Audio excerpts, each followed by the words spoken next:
My name is Colt. I am a junior now, class of 27, so a history major here at the college. Not too sure if I'm gonna be a minor in Civil War studies or not yet.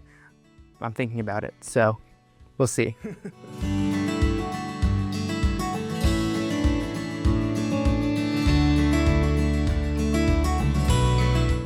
It is a Colt Army Revolver from the year 1860.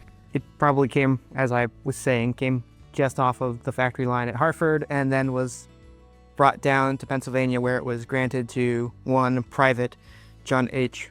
Roosevelt, of the Harrisburg area, where he then trained with it and left in September 1861. I was thinking about this earlier today. I think the word that I would choose for it would be personal. It's a very personal artifact. It's interesting how kind of encapsulates the story of this guy who was just a poor farmer from central Pennsylvania, really.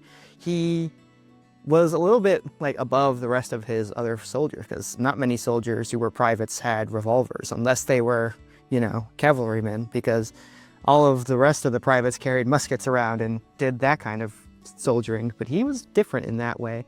It also would take on a more personal meaning because he died like soon after Gettysburg of disease, so it fell into the hands of his wife afterwards. But then she had to sell it off because, again, they were poor family. They didn't have very much going for them at that time. So I think it had a very personal meaning for the family over time. I think it makes me take into perspective that history is also about people. Like, it's about what people do and how they react to certain situations that they come across in life. It's not always just about, oh, the big events and the big battles and such like that. That kind of something that we focus on maybe a little too much here at Gettysburg, but we've, in our class so far, been trying to stray away from that. I think that's a good thing. So from what I know, after the wife gained it, after Roosevelt died, I think in September of 1863, he was here at the third day of Gettysburg, but then he contracted an illness, not stated what kind, but he was sent to a hospital down in Warrenton in Northern Virginia, and then he passed in September. So it fell into the hands of his wife, and then from there it was sold. Where it went between then and 1990, we don't really know, but we know it kind of traded hands quite a bit, and then it wound up in the hands of two donors to the college, who they then donated the papers of John H. Roosevelt along with his revolver and other accoutrements that they could find over the years. So then it was donated in 2024. So they gained it in 1994 and donated it 30 years later.